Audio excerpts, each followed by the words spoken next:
Bonjour Jacob Cohen. Bonjour. Après un début d'année centré sur l'affaire Dieudonné, avez-vous un message à passer aux juifs français du quotidien qui sont peut-être inquiets?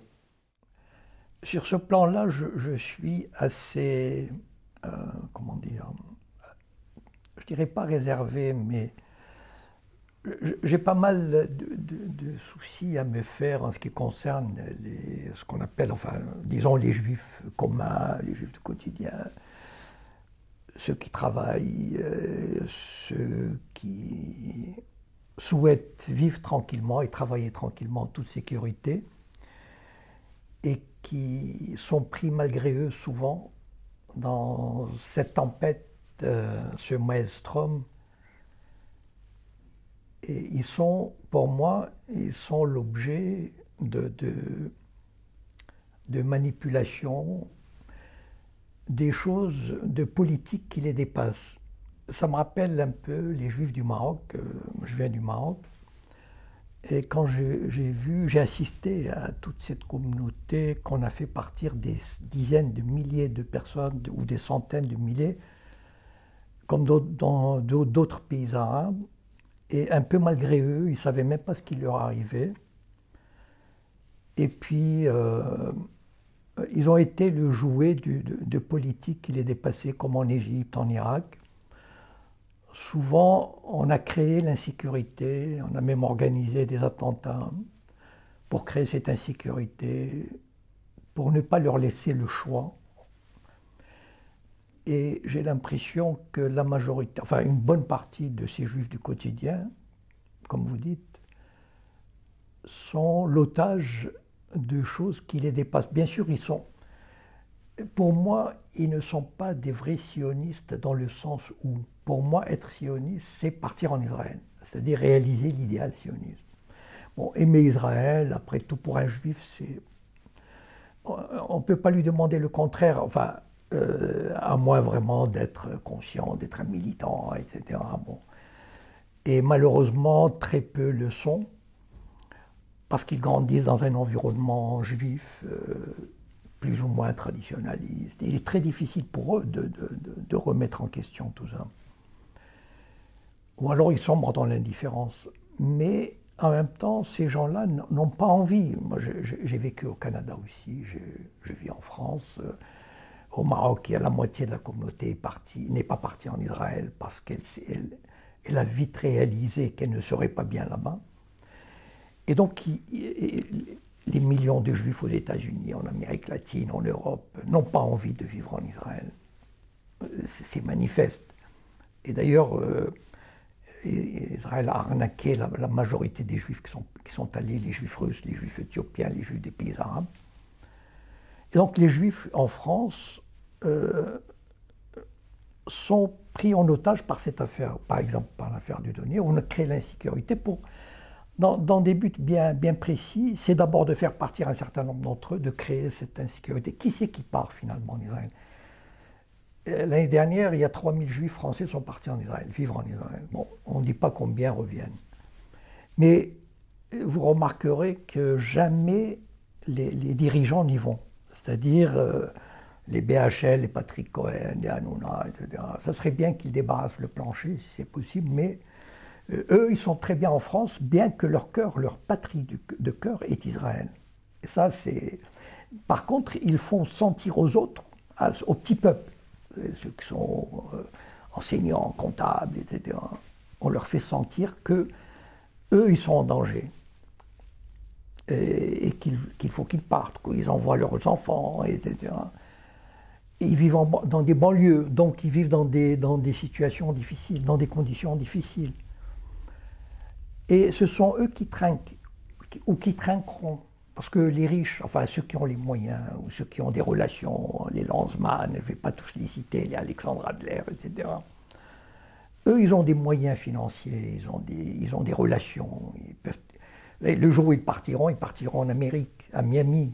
Ils ne vont pas aller... enfin, moi, je connais des gens qui sont allés à Miami parce qu'ils disent que la situation en France devient impossible, trop d'Arabes, trop de Noirs, trop d'antisémitisme. Mais ils ne vont jamais en Israël. Ils vont à Miami, ces gens-là. Et donc, en fait, ceux qui trinquent, ce sont les Juifs du quotidien. Et malheureusement, Enfin, moi qui suis d'assez près les médias juifs, je ne vois pas comment les éveiller à cette conscience. Parce que, enfin, c'est-à-dire en quelques phrases, c'est pas possible. Voilà, c'est pas possible de leur faire. Il faudrait tout reprendre à zéro. Et malheureusement, enfin, moi j'appelle ça, vous savez, quand il y a une guerre, on dit les dommages collatéraux. Ben, ce sont les dommages collatéraux, ça veut dire ils paieront, enfin beaucoup de gens paieront les pots cassés. Mais vous savez, quand on crée des situations de conflit, de tension, de guerre, il y a toujours des populations innocentes qui n'y sont pour rien et qui payent les pots cassés. Je crains que le retour de bâton, quel qu'il soit, enfin, retour de bâton il y aura parce que on ne peut pas, le CRIF ne peut pas continuer sa domination insupportable, arrogante, dans l'impunité totale, comme la Ligue de défense juive, d'imposer le soutien à Israël, etc., sans qu'il y ait un jour un retournement de situation. Et je crains que ceux qui paieront, ce ne seront pas les riches et les puissants, mais les petits juifs. Quand on fait de la politique à un certain niveau, ce qui compte pour Ben Gurion, par exemple, quand il dirigeait l'État juif à sa création, il appelait les juifs arabes, notamment les juifs marocains, des poussières d'humanité. C'est-à-dire, en fait, c'était de la chair à canon, du lumpenprolétariat, comme on dit, c'est-à-dire des gens qu'on va envoyer dans le désert, peupler les villes de développement et qu'on traite comme des Arabes, comme des Noirs. C'est-à-dire que quand on a un idéal de construire un État juif, un État sioniste fort, les gens deviennent...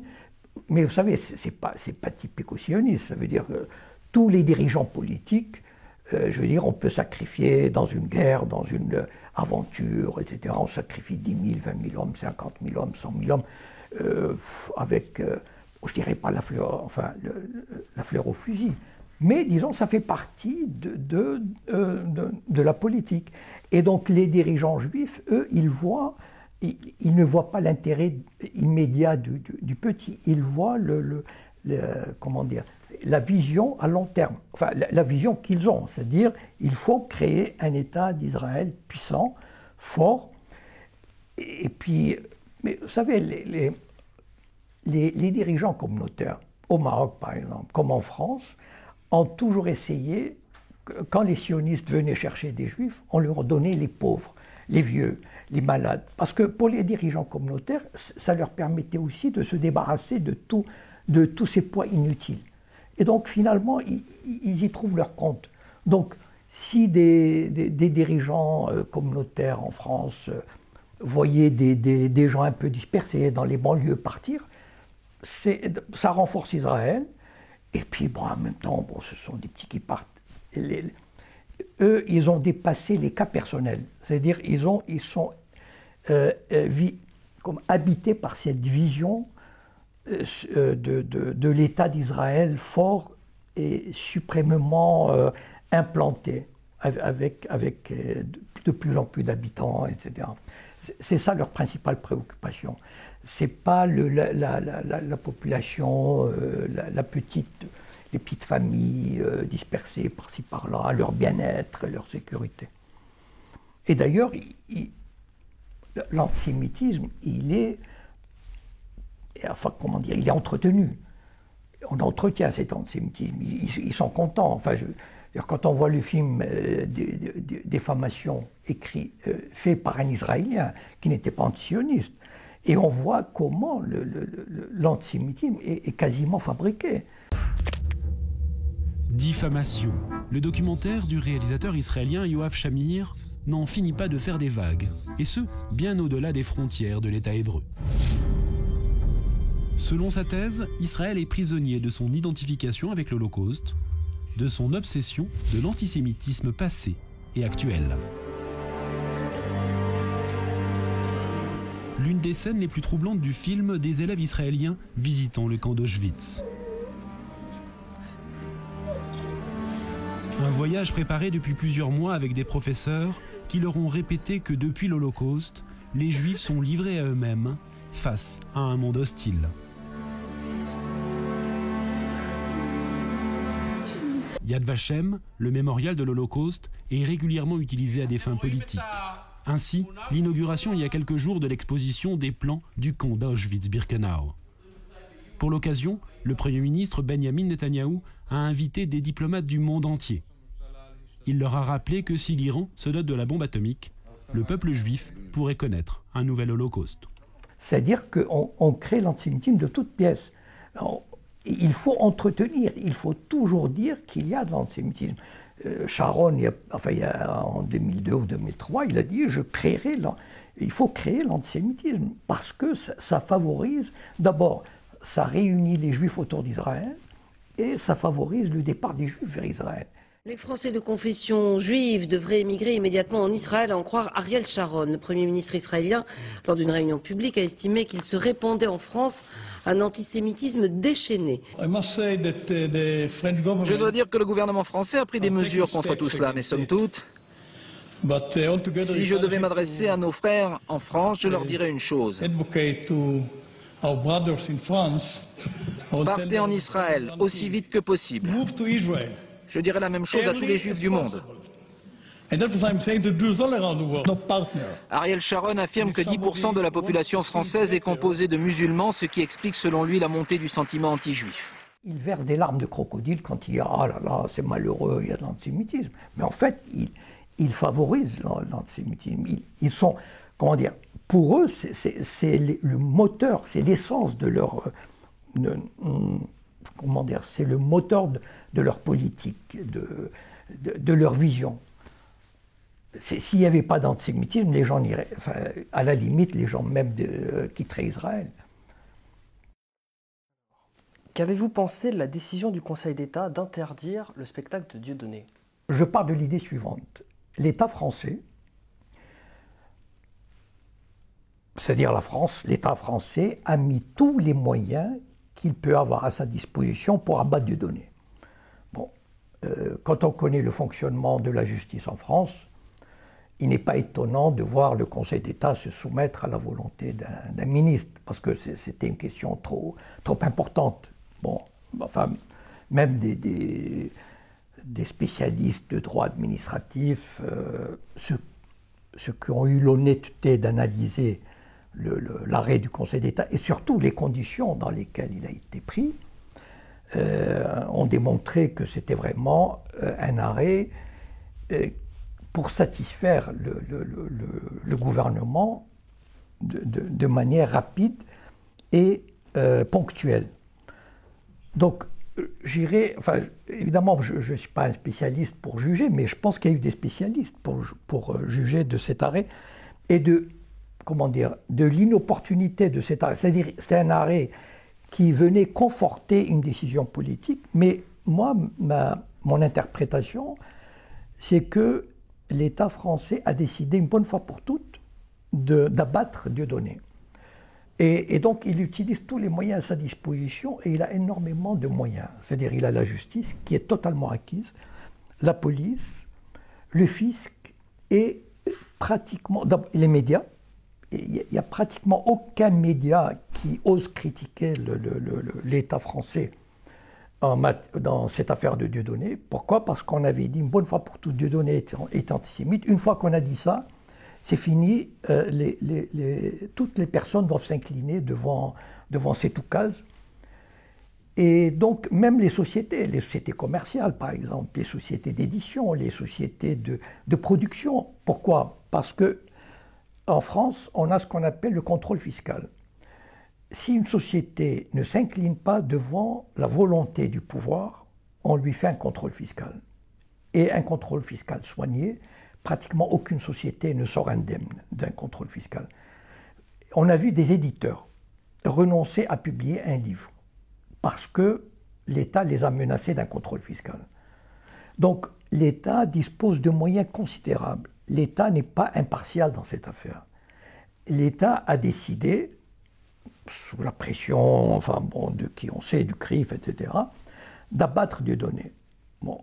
Et il faut, enfin peut-être pas physiquement, et encore que si on pouvait le faire, peut-être qu'il le ferait, mais en tout cas de le réduire au silence. Parce que Dieudonné est je ne sais pas si le premier, mais en tout cas, celui qui a réussi à, comment dire, à démystifier et à ironiser sur la Shoah, sur le pouvoir du lobby juif. Il fait rire et son discours porte. Et c'est la première fois, enfin à cette échelle en tout cas, que toute la construction qu'on a établie autour de l'antisémitisme, de la Shoah, il est en train de se fissurer. Et c'est pour ça qu'il est devenu dangereux, c'est-à-dire dangereux pour le système.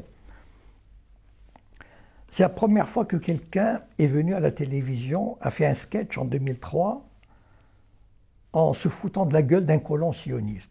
Je me suis récemment reconverti au fondamentalisme sionisme, enfin bon, pour des raisons qui me sont purement professionnelles, enfin spirituelles.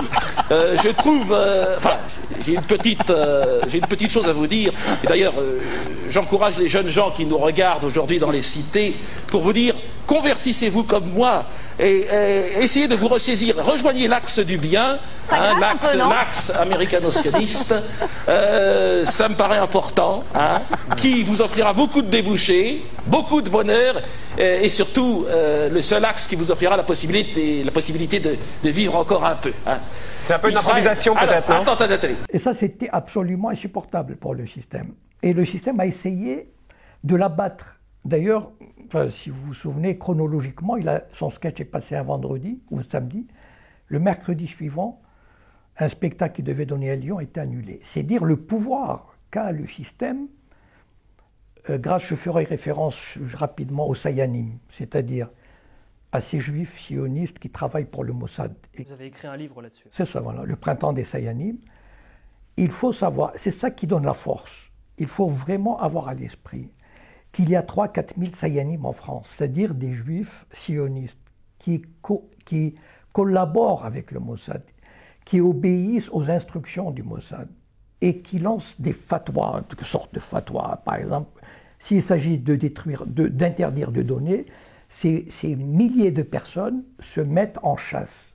Voilà. Et ils sont partout, ça veut dire ils sont dans les médias, dans les administrations, dans la justice, dans la police, etc.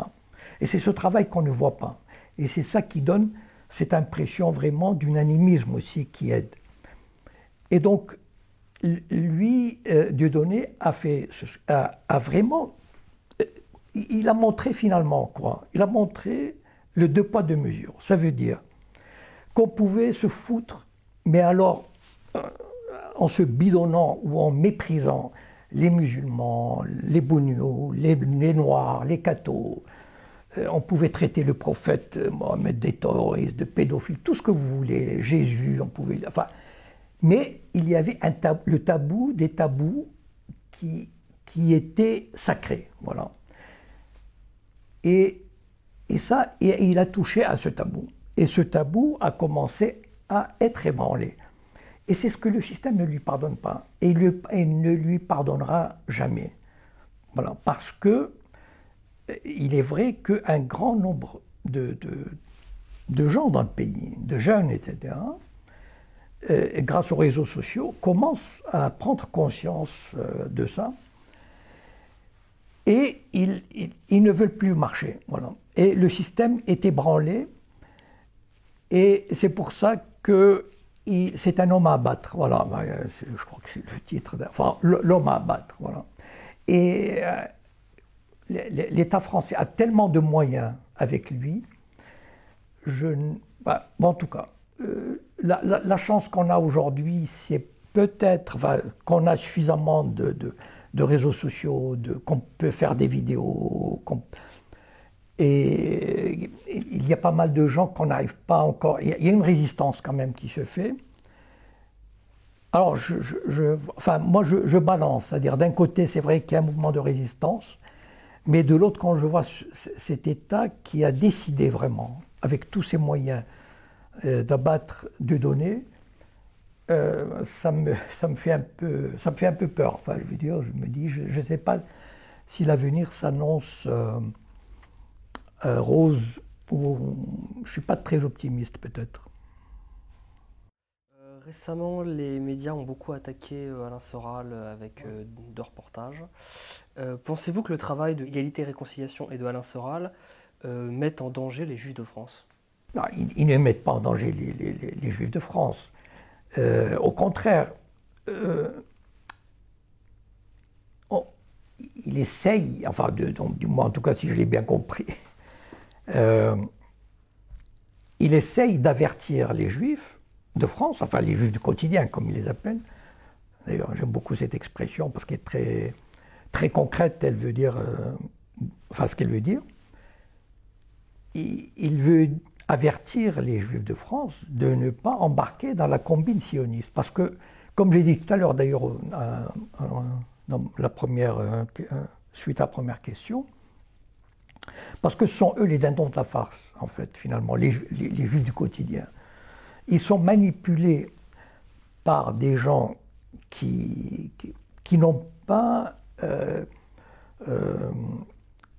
le souci de leur sécurité, de leur bien-être, de leur intégration, et au contraire, ils font tout pour les communautariser, pour les isoler, les identifier. Moi, je peux dire, par exemple, en observant la communauté juive de France,